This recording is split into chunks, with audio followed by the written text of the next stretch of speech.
ಎಲ್ಲವರಿಗೂ ಶುಭವಾಗಲಿ. ಎಲ್ಲಿಯೋ ಬೆಟ್ಟದ ಮೂಲದಲ್ಲಿ ಜರುಗಿದಂತಹ ಚಿಲುಮೆಯೊಂದು ತ್ವರೆಯಾಗಿ ಹಳ್ಳವಾಗಿ ನದಿಯಾಗಿ ಸಮುದ್ರವನ್ನು ಸೇರುತ್ತದೆ. ಹೀಗೆ ಮನುಷ್ಯನ ಬದುಕಿನ ಪ್ರವಾಹದಲ್ಲಿಯೂ ಕೂಡ ಅದೆಷ್ಟೋ ಏಳು ಬೀಳುಗಳನ್ನು ಕಾಣಲೇಬೇಕಾಗುತ್ತದೆ. ಒಂದೆಡೆ ಕಾಲದ ಸೆಳೆತವಾದರೆ ಇನ್ನೊಂದೆಡೆ ಕರ್ಮದ ಒತ್ತಡ. ಕಾಲ ಕರ್ಮಕ್ಕೆ ಕಟ್ಟು ಬಿದ್ದಿರುವ ಜೀವಿಯೊಬ್ಬ ಬದುಕಿನುದ್ದಕ್ಕೂ ಸುಖ ಕಷ್ಟಗಳನ್ನು ಸಮಾನವಾಗಿ ಸ್ವೀಕರಿಸಿ ಸಾಗಬೇಕಾಗುತ್ತದೆ. ಹೀಗಿದ್ದರೂ ಸಹ ರಾಜ ಕಾಲಸ್ಯ ಕಾರಣ ಎನ್ನುವ ಮಾತೊಂದಿದೆ. ಅರಸನಾದವನು ಕಾಲಕ್ಕೆ ಕಾರಣವೇ ಹೌದಾಗಿದ್ರೆ ಪೂರ್ವದಲ್ಲಿ ಉದಯಿಸುವ ಸೂರ್ಯನನ್ನು ಪಶ್ಚಿಮದಲ್ಲಿ ಉದಯಿಸಬೇಕೆಂದು ಆಜ್ಞಾಪಿಸಬಹುದಿತ್ತು. ಅದರ ಅರ್ಥ ಹಾಗಲ್ಲವಲ್ಲ. ಕಾಲದಿಂದ ಉಂಟಾಗಬಹುದಾಗಿರುವ ಪ್ರತಿಕೂಲ ಪರಿಣಾಮ ಏನುಂಟು ಅದು ಪ್ರಜಾವರ್ಗದವರ ಮೇಲಾದಾಗ ತಕ್ಕುದಾಗಿರುವ ಪರಿಹಾರವನ್ನು ಸೂಚಿಸುವಲ್ಲಿ ಅರಸನಾದವನು ಶಕ್ತನಾಗಿರಬೇಕು ಎನ್ನುವುದು ಇದರ ಸರಿಯಾದ ಅರ್ಥವಾಗಿದೆ. ಇದೆಲ್ಲವನ್ನು ಚೆನ್ನಾಗಿ ಮನನ ಮಾಡಿಕೊಂಡು ಬಹುಕಾಲದಿಂದ ಈ ಆವಂತಿಯನ್ನು ಆಡಿಕೊಂಡು ಬಂದೆ. ದೊರೆಯಾದ ದೇವವರ್ಮನಿಗೆ ಜಯವಾಗಲಿ ಎನ್ನುವ ನಮ್ಮವರ ಜಯಘೋಷ ಸಭೆಯಲ್ಲಿ ಮಾರ್ಧನೆಗೊಳ್ಳುತ್ತಾ ಇದೆ. ಇದೆಲ್ಲವನ್ನು ಕಂಡಾಗ ಕೇಳಿದಾಗ ಮನಸ್ಸಿಗೆ ಬಹಳ ಆನಂದವಾಗುತ್ತದೆ. ಸಪ್ತ ಕಾಲೋಚಿತವಾಗಿ ಸಭೆಗೊಟ್ಟ ಈ ವೇಳೆಯಲ್ಲಿ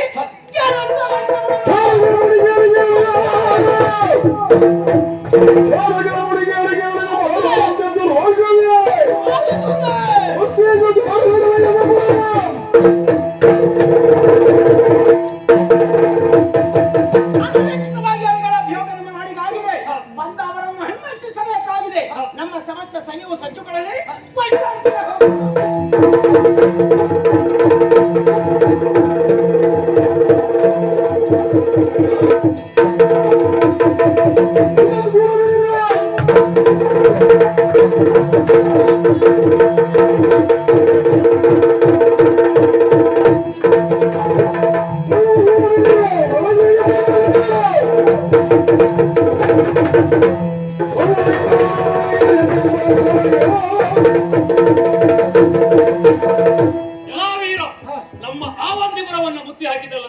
ಈಗಾಗಲೇ 10 ವರ್ಷಗಳ ಹಿಂದೆ ಬೆಟ್ಟದಿಂದ ಓಡಿ ಹೋದವರು ನೀವು ಮತ್ತೆ ಬರ್ತೀರ ಅಂತ ಆದ್ರೆ ರಣದ ಮುಖ ತೋರಿಸಬೇಕಾಗ್ತದೆ.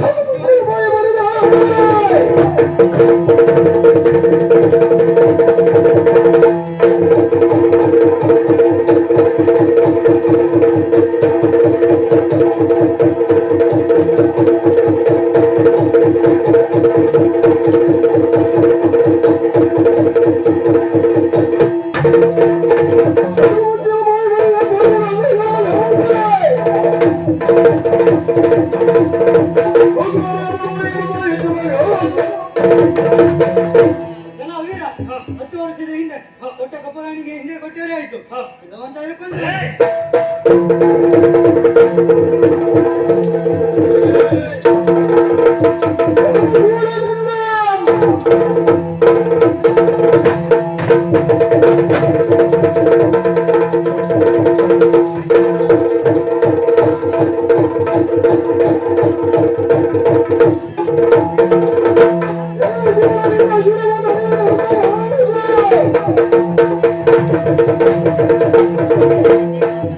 10 ವರ್ಷದ ಹಿಂದೆ ನನ್ನದು ಬೆನ್ನು ಹಾಕಿ ಹೋದವರು ಇನ್ನು ಮತ್ತೆ ಬಂದಿದ್ದೀರಾ? ಬಂದಿದ್ದೇನೆ. ಬಂದ ದಾರಿಯಲ್ಲಿ ಎಂದು ಹೋದರೆ ಸರಿ. ಇಲ್ಲವಾದ್ರೆ ಒಂದು ಹೇಳ್ತೇನೆ. ಜೋಬಾಯ್.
ಆದ್ರೆ ಈ ಬಾರಿ ಹಾಗಲ್ಲ.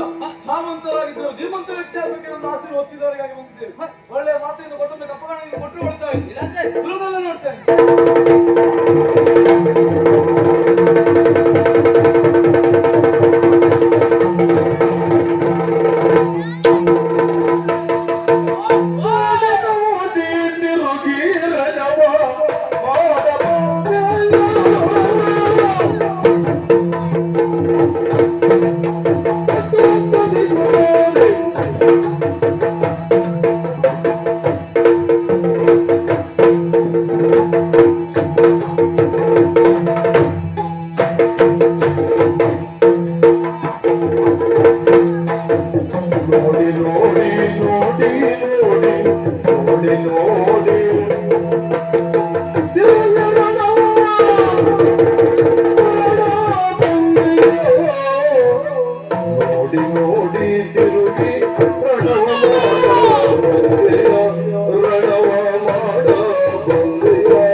ನಿನ್ನ ಪರಿಚಯ ನನಗೇನು ಹೊಸತಲ್ಲ. ಬಹಳ ಹಳೆಯ ಪರಿಚಯದವನು ನೀನು. ಆದ್ರೆ ಸದ್ಯ ನಿನ್ನ ಆಗಮನವನ್ನು ಕಂಡಾಗ ಹೊಸ ವಿಷಯವೊಂದು ನೆನಪಿಗೆ ಬರ್ತದೆ. ಮಳೆಗಾಲದಲ್ಲಿ ಗದ್ದೆಯ ಬದುವಿನ ಮೆಕ್ಕಲು ಮಣ್ಣನ್ನು ತಿಂದ ಎರೆಹುಳು ಸಕ್ಕಿ ಹೋಗಿ ಸರ್ಪದಲ್ಲಿ ಸಂಬಂಧ ಕೇಳುವುದಂತೆ. ಈ ವರ್ಷ ನನ್ನ ಮಗನಿಗೆ ನಿನ್ನ ಮಗಳನ್ನು ಕೊಡ್ತೀಯಾ ಎಂದು. ಅದಕ್ಕೆ ಸರ್ಪ ಉತ್ತರಿಸದೆ ಏನೆಂದು, ಮಳೆಗಾಲ ಒಂದು ಕಳೆಯಲಿ ಆಮೇಲೆ ನೋಡುವ ಎಂದು. ಅದ್ಯಾಕೆ ಅದು?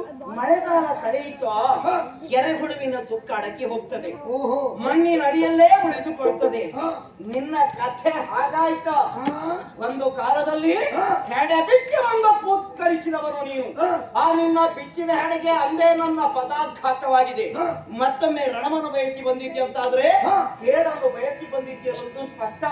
ಅದಲ್ಲ ಅಂತಾದ್ರೆ ಸದ್ಯ ನಿನ್ನ ಆಗಮನಕ್ಕೆ ಕಾರಣ ಕೊಡು. ಹಿಂದನ್ನಡೆ ಸಾಧು ಮುಚ್ಚ ಬಾಯ ಬಿಡಲು ಸಾಧು ಪುರುಷ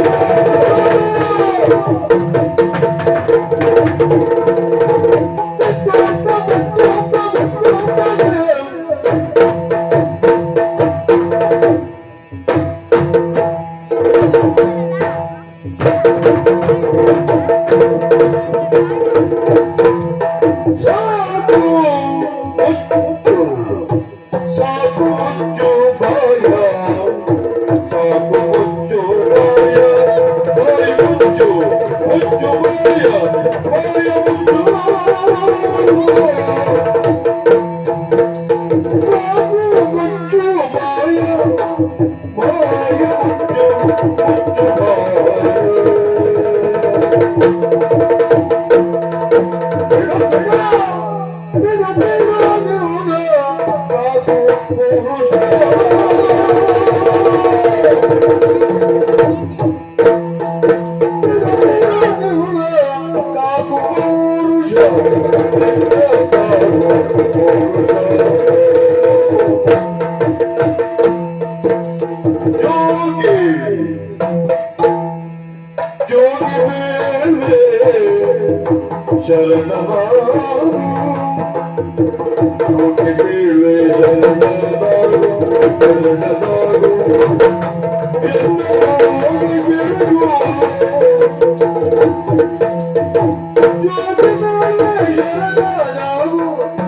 ಸಾಕು ಮುಚ್ಚು ಬಾಯ. ಯಾಕ ಓಕದರಣಿಸಿದಾಗ ಮಾತಾಡಬೇಡ. ಓಹೋ ಇಲ್ವೇ ಹೋದ್ರೆ ಹಾ 10 ವರ್ಷದ ಹಿಂದೆ ಸ್ವತ ಉದಾಹರಣೆಯಿಂದ ಕೇಳ್ತೇನೆ.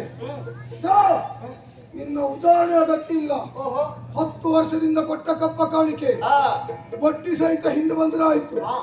ಅದಲ್ಲದೆ ಇದ್ರೆ ಹಾ ಇವತ್ತಿನ ಸೂರ್ಯೋದಯ ಹಾ ನಿನ್ನ ಕೊನೆಯ ಸೂರ್ಯೋದಯ ಆದಿತ್ತು.